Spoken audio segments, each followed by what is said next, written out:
Hey everyone. I want to thank you all for the great feedback on the last couple of episodes. I really do appreciate it. In today's mystery drama is a show called Mollé's Mystery Theater. It ran from 1943 to 1954. I picked two episodes that I hope you all will enjoy. Thank you again.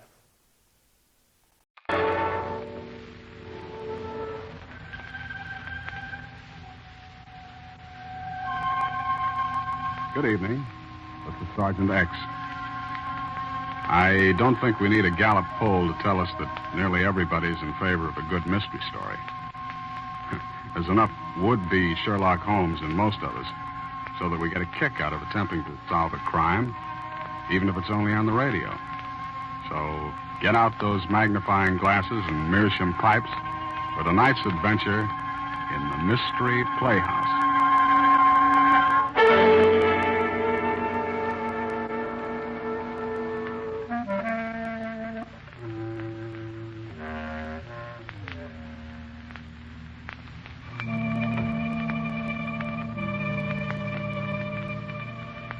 Tonight, the Mystery Playhouse gives you amateur sleuths a chance to exercise your talents. We invite you to match wits with the author of tonight's story, Earl Derbiggers, creator of the Charlie Chan series, and see if you can solve his mystery before the solution is finally given. You will be presented with a murder and 5 likely suspects. And if you catch the various clues as they come, you'll be able to put your finger on the murderer before the curtain falls. And here is a hint to the most important clue of all. It's contained in the title of tonight's tale, 50 Candles. Good hunting.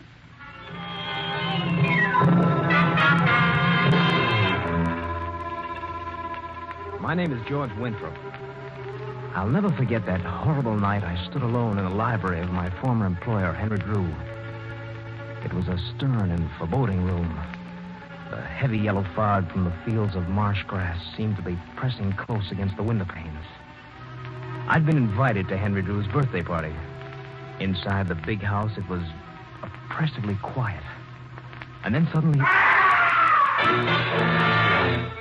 I ran the door of the dining room. The table was set with gleaming silver and white linen. In the center stood a cake with 50 pink candles. I took a few steps across the room and stopped, horrified. There was a body on the floor.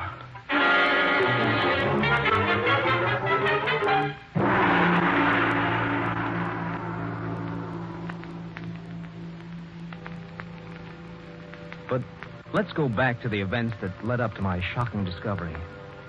4 years ago, Henry Drew, the San Francisco millionaire, had hired me to take charge of a copper mine in China.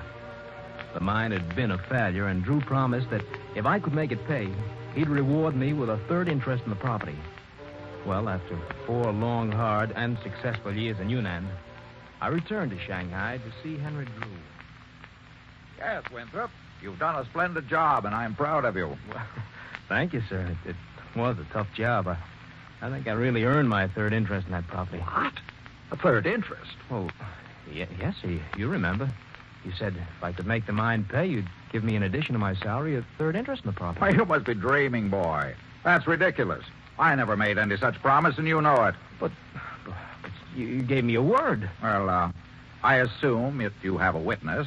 Of course not, but I fulfill my end of the bargain. I demand that you keep yours. Oh? And I'll accept it. Accept what? Your resignation. Oh, so that's it.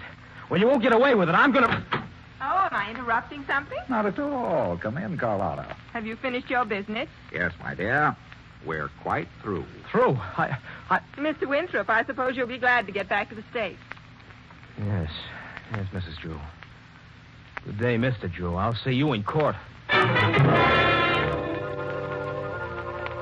I was young and ambitious, and this act of injustice seared my mind with hatred for Henry Drew. Well, I booked passage as soon as I could for San Francisco. The boat was crowded, and I was informed that I'd have to share a stateroom with the ship's doctor and another male passenger. When I went on board and down to my stateroom, I found that already... Make yourself comfortable, Mr. Winthrop. Oh, thank you, Dr. Parker. There'll be another gentleman in here, they tell me. Put my bags in here, Hung. Yes, Mr. Drew. Oh, hello, Doctor. Huh? Winthrop, What are you doing here? These happen to be my quarters, Mr. Drew. Well, in that case, I'll have mine changed immediately. Come along, Hung. Yes, Mr. Drew. What a character, Dr. Parker. A famous Henry Drew who made his millions swindling other people.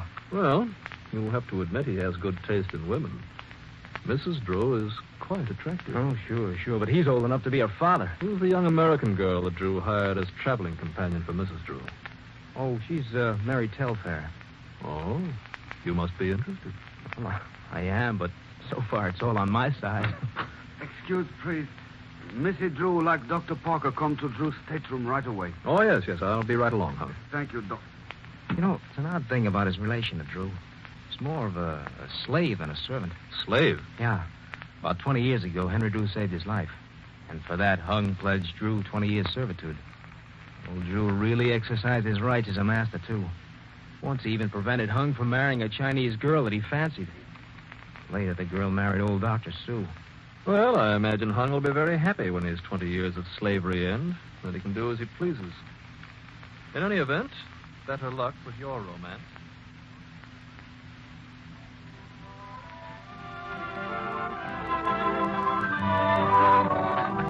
Yes, Mary, it's really been very funny. Old man Drew couldn't get another stateroom, see, so he's had to make the best of an uncomfortable situation, bunking with me. I can imagine. But he's really been very nice to me. Well, who wouldn't be nice to you? George, look down there on deck. Oh, yeah. Dr. Park and Mrs. Drew, huh? Yeah, they're going into Drew's stateroom. I wish I had her clothes. And her money. Yes, I think the good doctor has more than a professional interest in Mrs. Drew.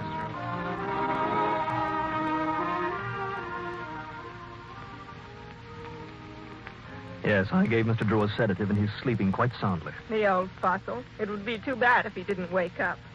Couldn't you arrange matters, Doctor? No, Carlotta, that would be too obvious. I think we'll just have to be patient and let nature take her course. Uh-oh, here comes Hung. Excuse, please, Missy Drew. Mr. Drew asked me to tell you he would have dinner 8 o'clock. Very well, I'll be ready. Thank you. I told Mr. Drew. He knows more about Henry's personal affairs than I do. Well, what about Drew's son, Mark? Has he made up with his father? I remember they quarreled years ago. No, he's a lawyer, and he has no use for me. He thinks I married Henry for his money. And just between ourselves, Doctor, I think he was right.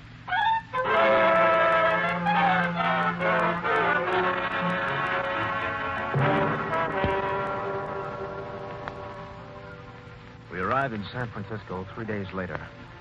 And then came the surprise. Old Henry Drew was giving a party at his home. It was to be a birthday party, he said. In spite of the bad blood between us, he insisted that I come. But the most important reason for accepting the invitation was, well, the thought of seeing Mary again. Hung Ching Chung called for me later, and we drove to the Drew mansion on Nob Hill. The fog was thick, hung like a blanket. Oh, I'm delighted to see you, Winthrop. Take that chair for the fire. Thank you. I've been thinking over our little business discussion. Please, Mr. Drew, let's not spoil your party with business. My lawyer will call on you tomorrow. All right, boy. Evening, gentlemen. Oh, hello, Mary. You look beautiful. Pretty as a picture, Mary. Well, thank you, kind sir. Excuse it, please, Mr. Drew. Yes, well, what is it, Hung? With your permission, I will go to my room. All right, Hung. But be back in time to serve dinner. Yes, Mr. Drew. Thank you. I don't imagine you two will object to being left alone for a moment. I want to have a look at the table. I want to be sure all 50 candles are on the cake. Excuse me. I wonder whose birthday we're celebrating. Search me. He said 50 candles. That lets him out. He must be well over 60. Yes. His son Mark is coming, but his young men well under 50. Well, perhaps it's for Drew's partner, Dr. Su Yen Hun. Mary? Oh, Mary. Oh, dear. Now, what does she want? I'll be right back. It was then it happened. When everyone was upstairs but myself, I was standing alone in the Drew library. It was oppressively quiet. Suddenly I heard... I ran to the door of the dining room. A French window stood open to the fog. I took a few steps across the room. The table was set with gleaming silver and white linen. In the center stood a cake with 50 pink candles. Another step, and I stopped, horrified. Henry Drew was on the floor with a knife in his chest. Mr. Drew! Mr. Drew! 50 candles. Mr. Drew. Oh, my God. He's dead.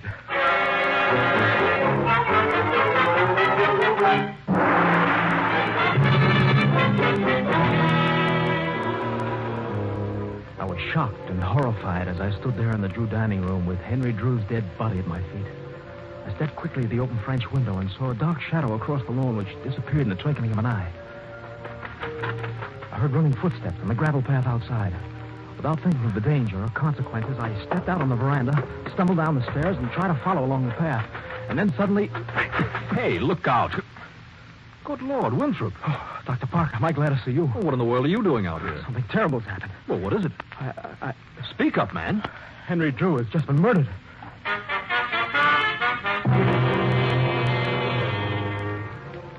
We returned to the Drew house, and I met Mark Drew, Henry Drew's son, for the first time. A good-looking, brisk young man of 35.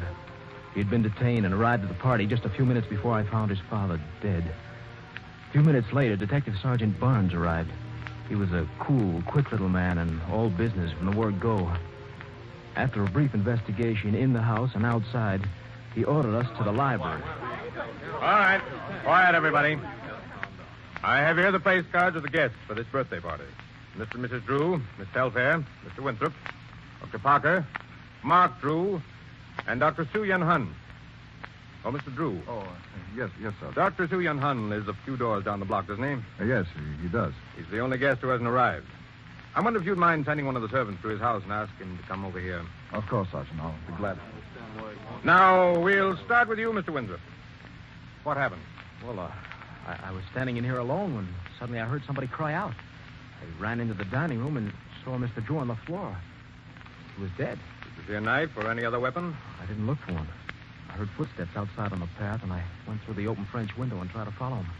Then I got lost in the fog and bumped into Dr. Parker. He came in, and that's about all. What's your position here? A friend of Henry Drew? Decidedly not. I was a former employee. Decidedly not. What do you mean by that? Sergeant, may I speak? Why, yes, Mrs. Drew. Mr. Winthrop was employed by my husband in the Yunnan mine in China. Mr. Winthrop claimed that my husband had promised to reward him with a third interest in the mine he managed. Well, that's true. He did. He claimed he'd been treated unfairly and quarreled violently with my husband, who dismissed him. Well, that's not true. I resigned. But you admit there had been bad blood between you and Drew. Well, yes, I do. Mrs. Drew, what were you doing at 7:30? I was in my room. Miss Telfair was helping me to dress when we heard the cry. What then? Miss Telfair started out of my room. I tried to leave, but you held me back. Naturally, I was frightened. Dr. Sue should be here shortly, Sergeant. Good. Where were you, Mark, when your father was murdered? I was on my way here in a cab. Well, I'll check that later with the driver. But for the time being, I'll assume that clears you. Well, you certainly don't suspect me. I suspect everyone until he's proven innocent. Who's that? Oh, that's Hung Chin Chung, my father's servant. I see. Come here. Yes, Mr. Officer. Oh, Sergeant, I'd like to put in a word for Hung. You see, he's been in my father's service for 20 years. I'm sure he's the sincerest mourner here tonight. It is good to have such honor in the eyes of my master's son. Tell me, Hung, where were you at 7:30? In my room on the 4th floor. My master gave me permission to go there. Mr. Winthrop, hear that? Yes, that's right. Did you hear the cry? No. When I came downstairs, I found my master was dead. All right, Hung. Suppose you go out and fix us some coffee. Yes. Now, Miss Telfair. Yes. What about you? When I heard Mr. Drew scream, I ran downstairs. I looked in the dining room Yes? and saw Mr. Drew. Yes, go on. I screamed and ran from the room. Did you see a weapon of any sort? A knife? I scarcely looked. I was frightened. Then Mrs. Drew rushed in, and when she saw the body, she almost fainted. I went upstairs and got some smelling salts. Came down here. When you took the time to get the smelling salts for Mrs. Drew, you went to your own room first, didn't you? Yes. You wanted to hide something you'd picked up from the side of the dead man in the dining room. Well... Under your mattress was a pretty obvious place to hide this jade-handled Yes. Chinese knife. Yes, but... No, I know it was the worst thing I could have done, but I was so excited I didn't think. Mary, you did that for me. Oh, you're wonderful. Then this is your knife, Mr. Winthrop. Yes, that's my knife. How do you account for the fact that it was found beside the body? Well, it was stolen from me, of course. Of course. Well, it must have been taken from my luggage in the stateroom on the boat. There were just 3 men who had access to that luggage. One was a dead man, the second was Hung Chin. And the third? Dr. Parker. Nonsense. What motive would I have? Motive enough. A secret love affair with my father's wife that's been going on for more than a year. Lust for money and a well-known lack of scruples, my dear doctor. I tell you I didn't steal Winthrop's knife. Why not? A man who would steal another man's wife would hardly stop at the theft of a dagger. Never mind, Mark. I'll take that. Hello. No, this is Detective Sergeant Barnes. What? When? Yes? Yes, I see. Well, very well. Just don't touch a thing until the police arrive. Oh, what is it, Sergeant? Is something wrong? Plenty. That was the servant you sent for Dr. Su Yan Hun. Well, is the doctor coming? I'm afraid not. Dr. Su Yan Hun has been stabbed to death.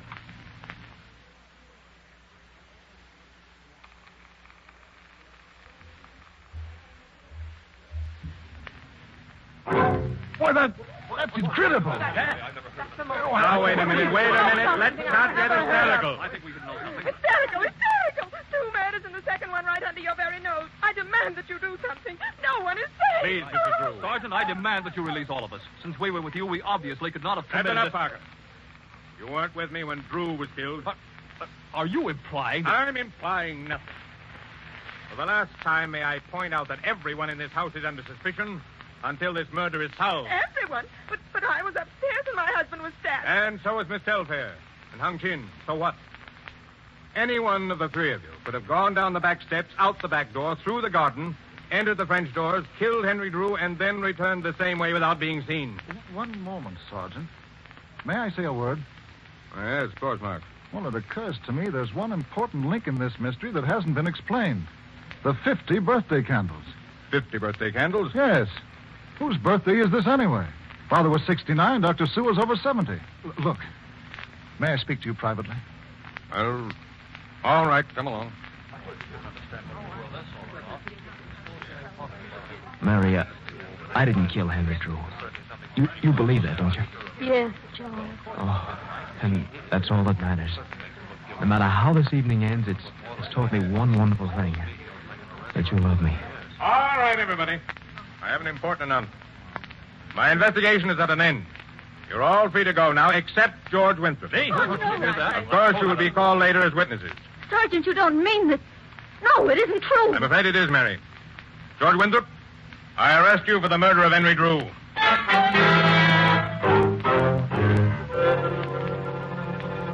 I dropped into a chair beside Mary, too shocked and stunned to speak. And then strange things began to happen. All the guests left except Mary and myself. Sergeant and Mark Drew went into the next room and appeared to be consulting together. When they came out, Sergeant Barnes warned us to be quiet and turned out the lights. He stamped around the hall and opened and closed the doors. Then everything was quiet. The 4 of us, Mark, Mary, the sergeant, and I, sat there in the darkness. Minutes passed like hours.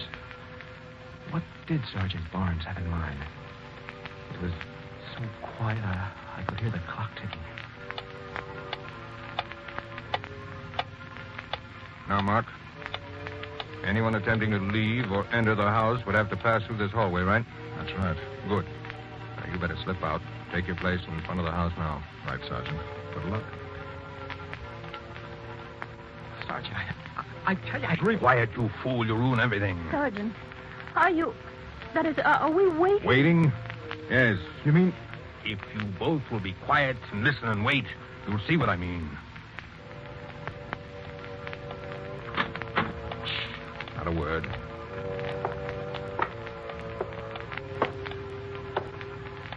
George, he has something in his hand. Oh, no, you don't? Well, that takes care of that. What happened? Who is it? The murderer. Who else? You said that George... No, not George. Turn on the light, Mary, and you'll see. The lights, yes. Never mind, I have it. Good Lord. It's Hung Ching Chung. He's dead? No. Look, he's coming too. You were right, Sergeant. Oh, Mark. I caught Mollé, the Chinese girl, outside in the car. Your men are holding her. A Chinese girl.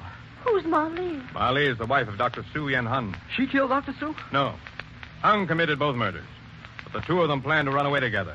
That's why Hung had the suitcase with him. Well, then you mean you don't think that... No. Sorry to give you such a bad time of it, George. But we had to in order to trap the real murderer. Well, You see, everyone thought Hung was in his room when Henry Drew was killed. But it was very simple for him to go down the back stairs, go over to Dr. Sue's, murder him, come back here and murder Henry Drew, and then return to his room again. The killings were simplified because both men trusted Hung and probably had no warning. Of course, it was the clue about the 50 candles that... Oh, conscious now. Help him up, George. Right. Come on. All right, Hung. What have you got to say for yourself? Let me speak to him, Sergeant. I'm sorry, Hung.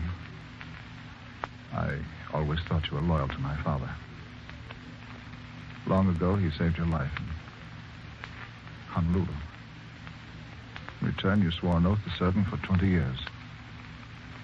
Today, you are to be a free man. Yes, that is so.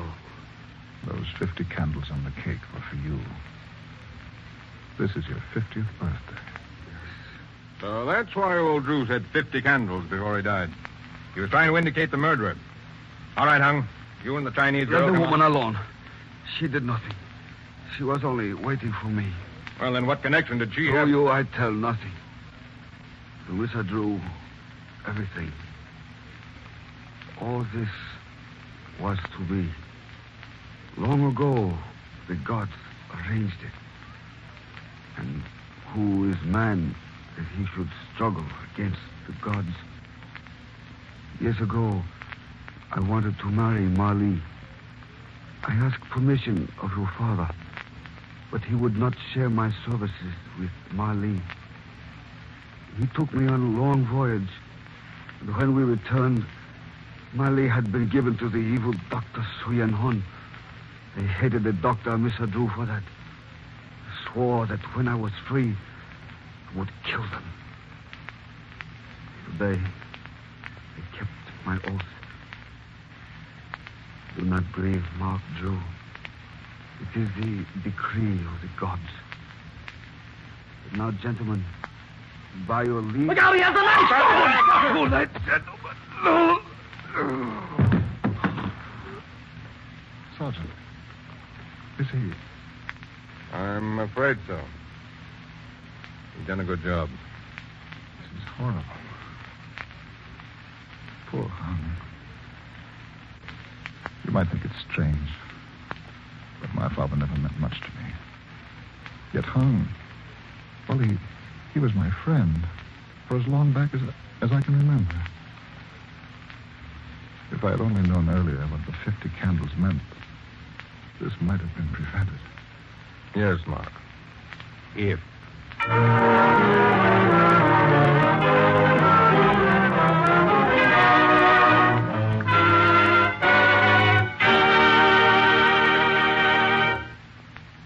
Well, that's the curtain on tonight's mystery, 50 Candles. How did you do? Were you able to outsmart the author and put the finger on the murderer? Or did you just jump from one suspect to the other, finally drawing a blank? Well, if you got it right, congratulations.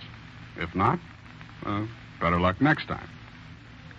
Say, before you put those detective tools away, follow me to the green room and see if you can't pick up a clue or two about our next performance in the Mystery Playhouse. Follow me, please. Come.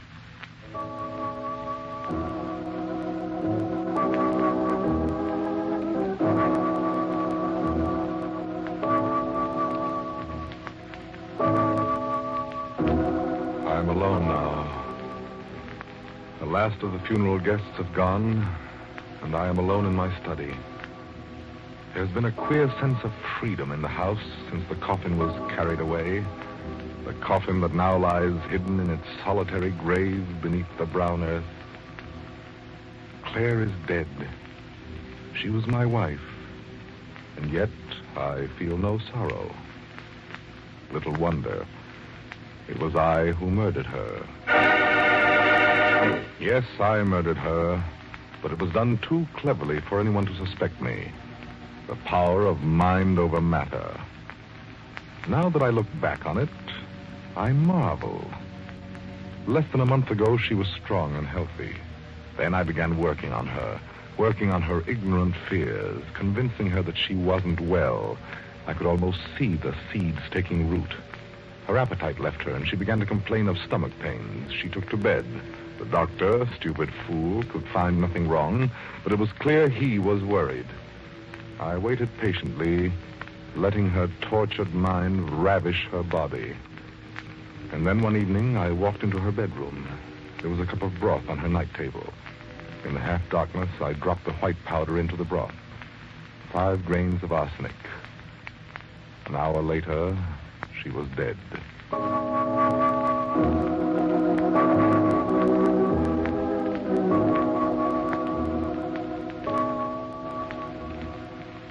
Now the worst of it is over. The long night when she lay cold and still in her room adjoining mine. The funeral, the tearful platitudes of our friends, the weeping and wailing. Over, done and gone with. The money is mine to do with as I please. No longer will it be doled out to me at her whim and pleasure. All mine. I shall close the house. No one will question that the memories of familiar things are too keen to bear. But first I must discharge the cook and the housemaid. Immediately. Come in. You wanted to see me, Mr. Goddard? Oh, yes, Hannah. Come in and close the door, please. Yes, sir. What's that you're carrying? It's a picture of the madam. I found it in the attic, and I polished the silver frame. I thought you'd like to have it, sir, to remind you. Oh, yes, of course. Thank you, Hannah. It's a very good likeness. That is, until she was taken ill. I never saw anyone change so fast. It's the nature of her disease, Hannah. Somehow I can't believe she's gone. Every now and then I have a queer feeling that she's still here. You're just upset. I have a feeling she wants to tell me something. Hannah, please. I didn't mean to talk about it, but I keep listening for a voice, waiting to hear what she wants to tell me. When they took her out of her bedroom, I wouldn't let Millie straighten up. I wanted to do it myself. And there, on the night table, was the last thing I brought her. A cup of broth. She drank part of it, but... Hannah, I'd rather not discuss it. I'm sorry. I shouldn't really go on like this, not after what you've been through. Waiting on her hand and foot. I wondered why you didn't hire a nurse those last weeks. Well, I preferred to do it myself. I was afraid a nurse would have alarmed Mrs. Goddard. Yes, and they're always prying into what doesn't concern them, aren't they? They think they know more than doctors do. Of course, some doctors don't know much at that. Mrs. Goddard couldn't have had a better doctor. And nobody could have done more for her than you did, sir, I'm sure. There are few husbands would have done what you did. Very few. You wanted to speak with me about something, sir? It's not important, Hannah. It can wait for another time.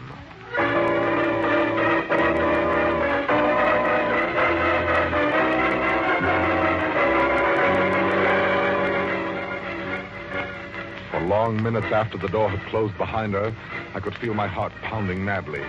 The palms of my hands were cold and damp. Everything had changed. The feeling of well-being and satisfaction was gone, and in its place was nervous, uncertain fear. Why had she made it a point to mention the cup of broth? And what else had she said? Oh, yes. Few husbands would have done more for their wives. More than I did. Very few. The words had double meaning. Had she meant them that way? No, it was impossible. Just a coincidence. A ghastly turn of a phrase. There was nothing to worry about. Nothing. Well, it doesn't look like you'll have much detective work to do in this one. The murderer's already told us who he is. Sounds to me like our next production is going to be one of those psychological stories going all out for terror. No, sir. I don't think there's going to be anything light and airy about our next attraction. So, if you like 'em grim and frightening, be right back in your seats when we raise the curtain on The Web. This is Sergeant X, closing the doors of the Mystery Playhouse. Good night. Sleep tight.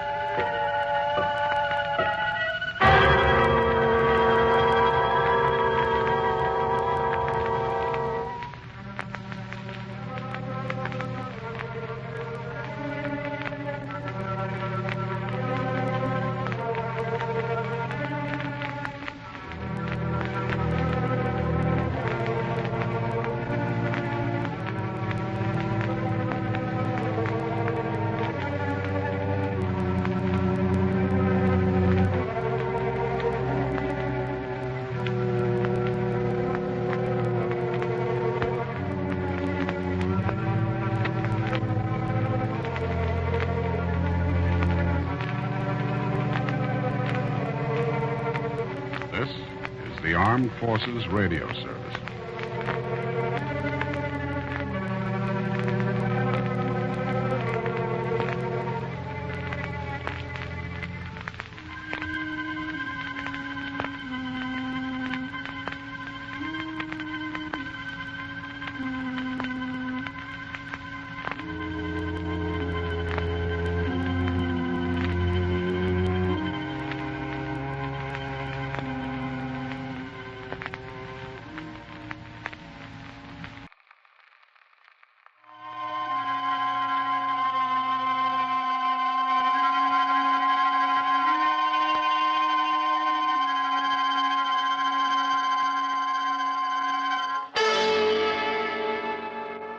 Hello, creeps.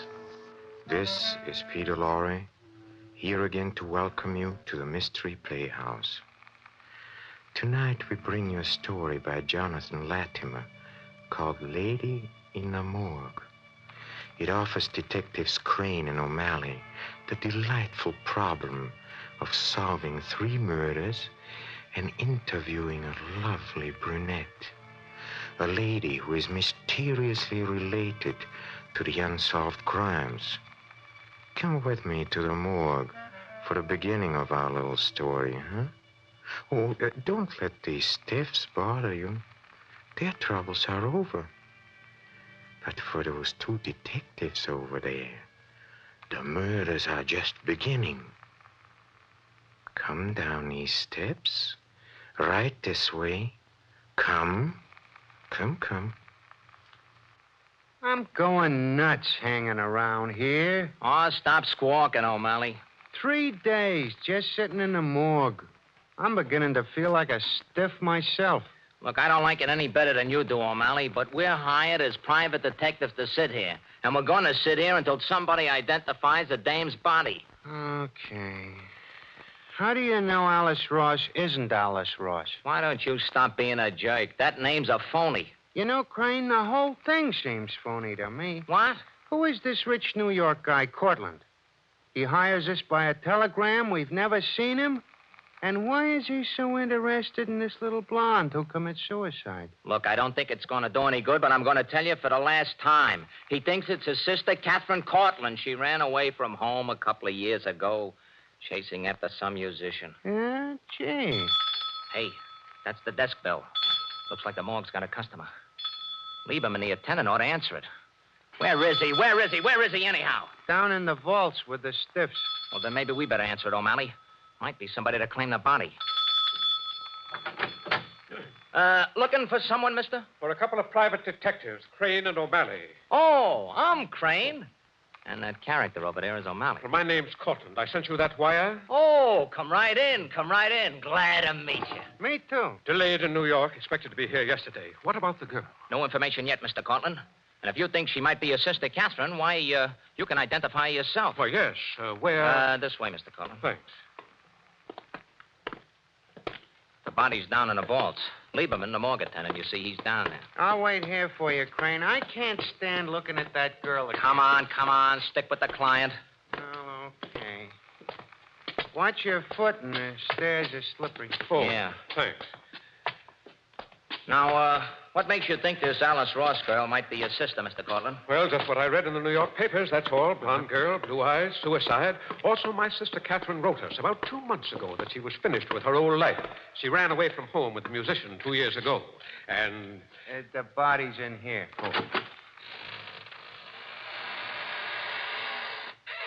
Lieberman.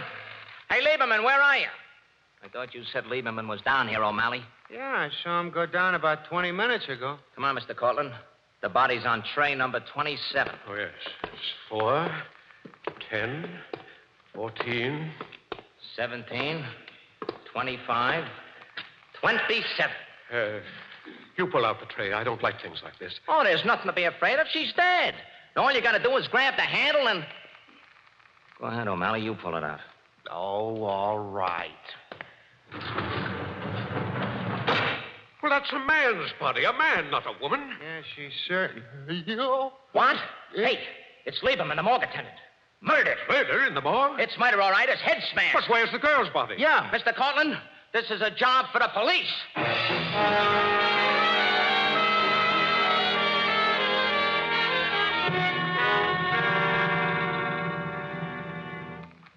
I don't give 2 hoots about your private detective credentials, Crane. But, Lieutenant... Nor yours either, O'Malley. Now, look, a man was murdered in the morgue today and a woman's body was stolen.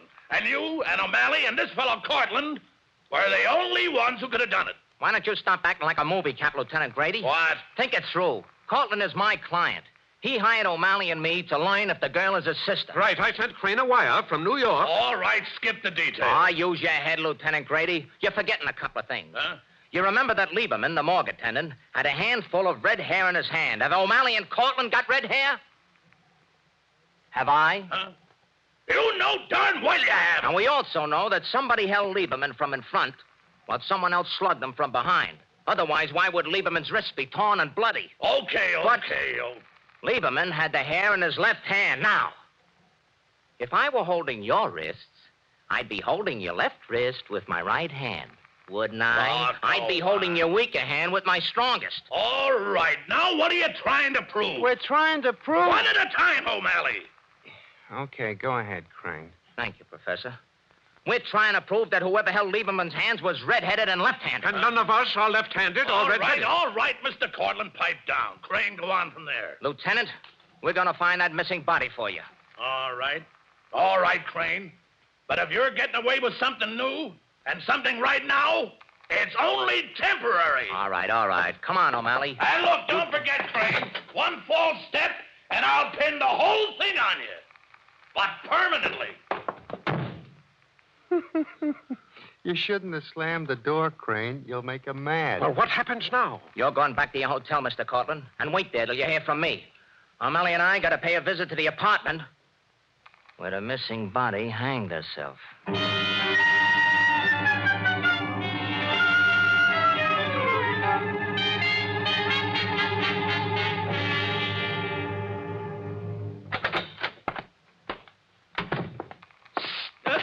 Now, look, O'Malley, I thought I told you to stick out in the hall and keep your eyes peeled. Sure, Crane, but I'm getting nervous.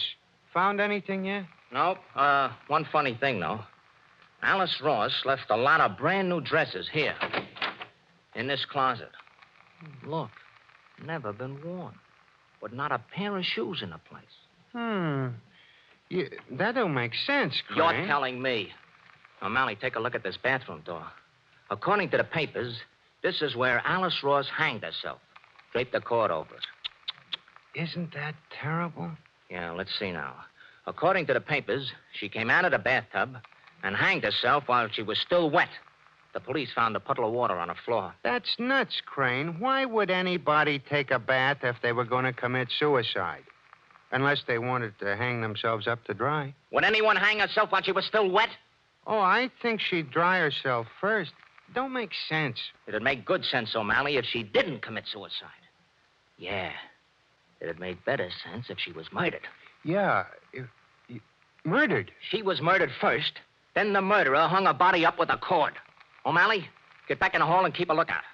Sometimes I wonder what you'd do without me, Crane. Sometimes I... Oh. Now, what's the matter? It's Grady and a bunch of cops. Let's get out of here quick. Yeah, but where? It's 3 floors to the ground. How about this window? Great. Hey, there's a ledge. What? You go one way, I'll go the other. Come on, open up. We know you're in there. Open up.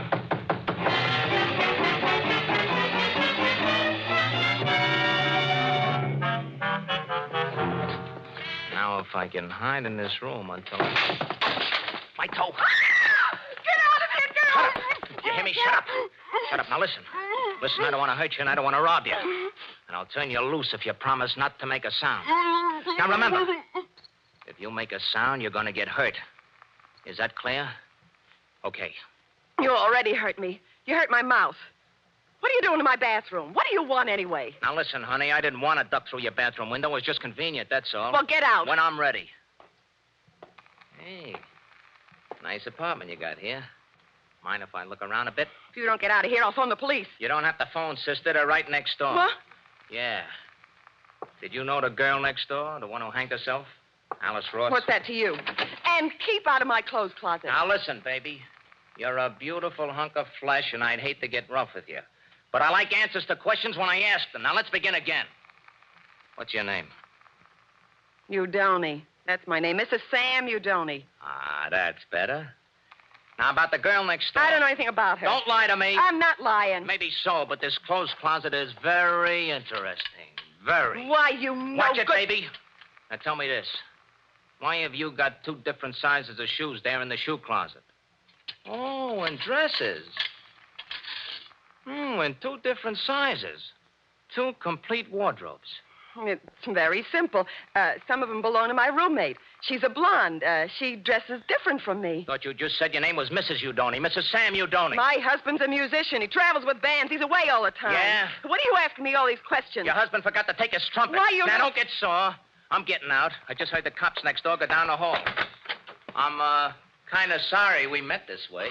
You are a beautiful doll. Don't be insulting. I always liked long black hair, the kind that comes out of a bottle. Oh. And don't be surprised if Papa comes back sometime. Get out. Get out, do you hear? Get out before I kill you.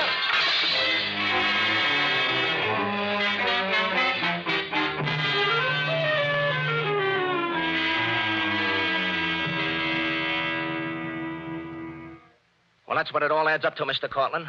Alice Ross was murdered. And her body, obviously, was stolen from the morgue to cover up that murder. And if this girl was murdered, and she turns out to be your sister... My sister is alive, Crane. I've just found out. What? Mr. Cortland? Oh, you heard from your sister? Yes, she's alive. So, as she's obviously not the dead Alice Ross, I'd like you both to drop the case. Oh, yeah. Well, I'd like to do that, Mr. Cortland. I'd like to very much, but one small difficulty. You see, Lieberman, the morgue attendant, was murdered. And I'm still kind of a suspect, and so is O'Malley. And so are you. What? Right. Right. And the only way we can clear ourselves is to break the case ourselves. Right. Right. Besides, I think I know who helped to kill Lieberman and snatch the girl's body. You do? Who? An undertaker. A left-handed, red-headed undertaker. That's ridiculous. No, now, wait a minute, Mr. Cortland. Sometimes Crane gets brainstorms. Figure it out, Mr. Cortland.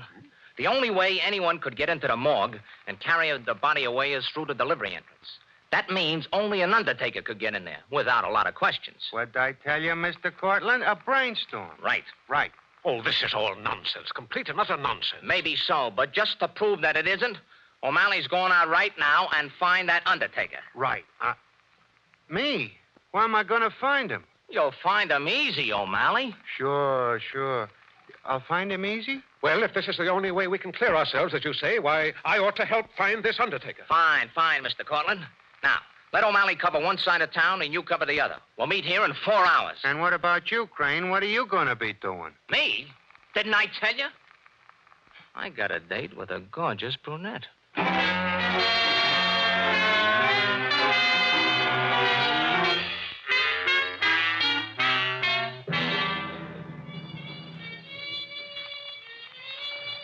Oh, hello, Mrs. Udoni.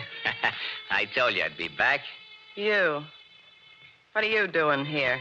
Oh, I came to hear the hot music and be near you. You've got a nerve after what happened today. Hey, that's a solid horn your husband blows in that next room there. Yeah, what makes you think he's my husband?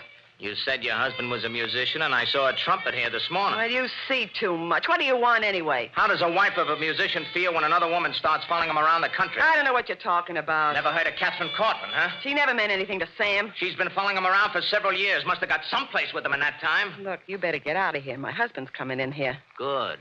I want to see him. I told him about you butting in here. I'll kill you. Who is this guy, baby? This is him, Sam. You're looking for trouble, mister. I like trouble. What do you want with us? I want Catherine Cortland, or I want a body. What are you talking about? Oh, don't be coy, you donny. I know Catherine Cortland left New York several years ago to follow you here. What about it? Sure, she followed me here. Does that make me responsible for her? I haven't seen her for months. And who was that living in the apartment next door to you? How should I know? A girl commits suicide in the apartment next door, and right away I'm a suspect. Get out of here. Okay, you donny. Just one thing. You see this nice shiny badge? The body of the blonde who was murdered in the apartment next to yours. Apartment? Murdered? What do you... The paper said that... Sure, the paper said suicide, but she was murdered, you dirty. Murdered. And her body will be in a city morgue in 4 hours, and I want you to come and take a look at it.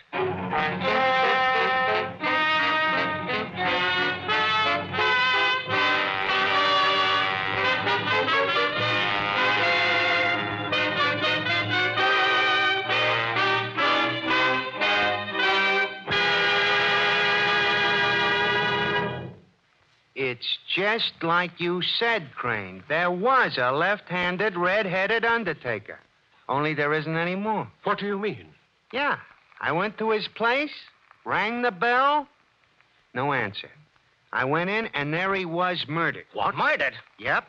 Stuffed in one of his own coffins, a knife right through his heart. Police hadn't even been there yet. Oh, this is incredible. Well, didn't you look around, O'Malley? I'm no dope. No? I looked at his books, and I found out that a girl named Alice Hughes was buried today, Forest Tree Cemetery. That's our blonde. You're wonderful, O'Malley. I love you. Ah, it was simple. Now, we got to move fast. Get out to the Forest Tree Cemetery, get that body, and return it to the morgue. How about me? You? You come along too, Cortland. Let's go.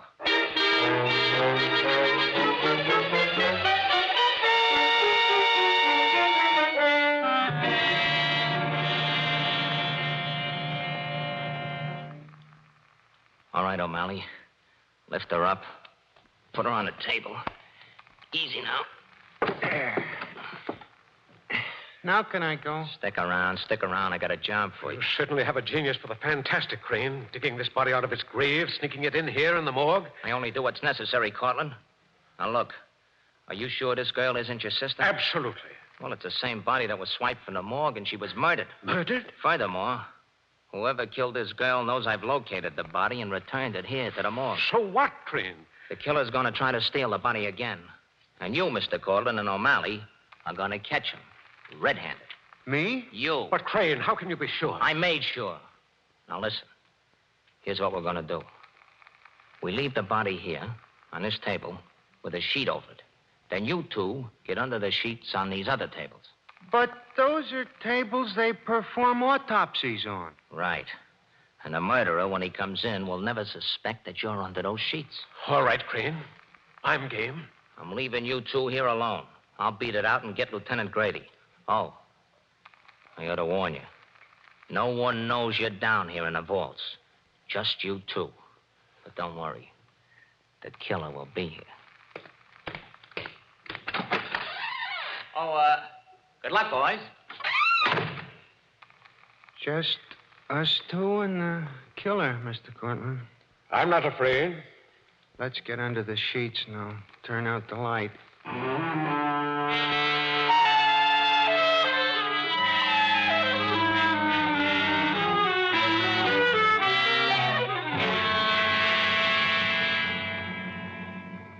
Mr. Cortland, will you do me a small favor? Why, certainly, O'Malley. What is it? Every now and then, reach over and pinch me. That will be a pleasure. Why? Every time I get under a sheet, I go to sleep. You don't mean to say you could go to sleep in a morgue, waiting for a murderer? Why, that's ridiculous. My mind agrees with you, but when my body feels a sheet, it goes to sleep. In fact, it's going now. O'Malley. Did you hear that? What? I swear the door opened and closed. Listen. Footsteps. Oh, yeah. Keep the sheet over your face. Hey, let go of me. Let go. Hey, Crane. I've got him. I got him. Crane. I've got him. Turn on the lights. All right, you. Come on. I got you covered. Now, come on, get up off the floor. Well, thanks, O'Malley. I knew I could depend on you. Right. Hey, this guy is Cortland. Now, you tricked me, Crane. You were waiting at the end of the hall all the time. And I suppose you didn't try to trick O'Malley and murder him in a bargain. Yeah, but I don't get it. Did Cortland kill Lieberman? Did he steal the body? Not so fast, O'Malley. Go ahead, go to the telephone and tell Lieutenant Grady to hurry over here to the city morgue if he wants Lieberman's killer. I'll wait here. I'm still expecting Sam Udoni to show up and identify the girl's body. Oh, O'Malley. Another thing. Get me a bucket full of peroxide. A bucket full... Peroxide? Peroxide, I'll need it.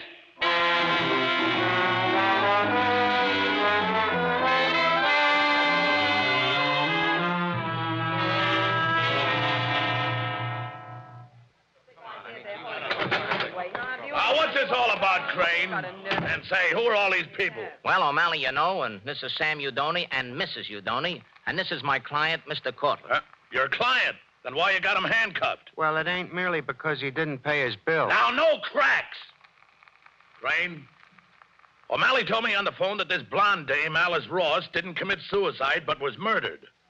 What about that? Well, that's right. Murdered.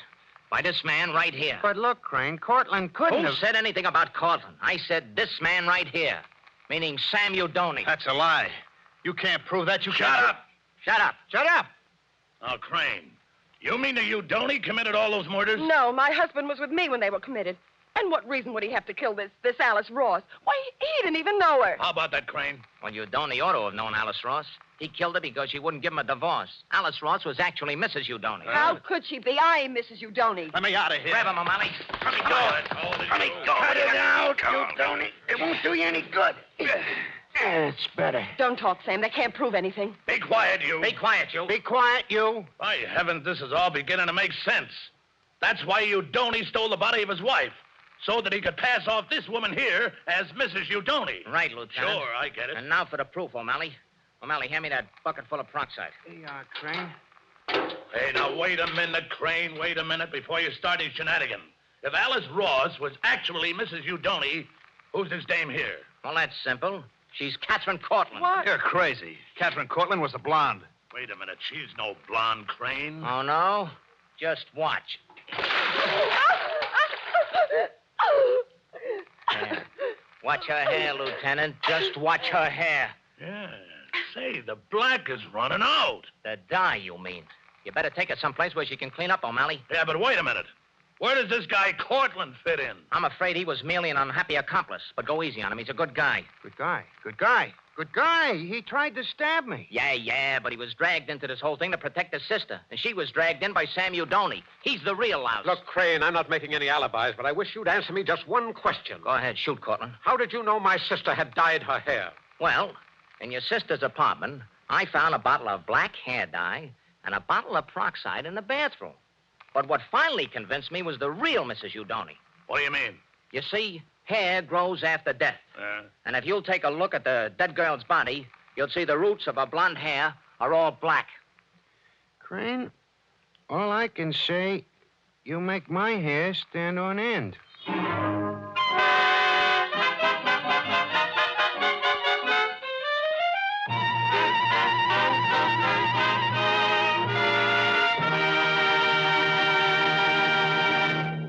And that was Lady In The Morgue by Jonathan Latimer. Oh, yes, we were going to have a guest ghost on tonight's broadcast. Oh, but poor fellow, he was taken gravely ill. The doctors have given up all hope, He's going to live. By the way, if you have any pet vampires you'd like to hear about on these programs, just drop me a line. Just give the letter to your favorite witch with instructions to take her broomstick and knock on the door of the Mystery Playhouse. Armed Forces Radio, Los Angeles, USA. Now it's time to close the doors before all these bats fly away. This is Peter Lorre saying good night. Sleep tight.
This is the Armed Forces Radio Service.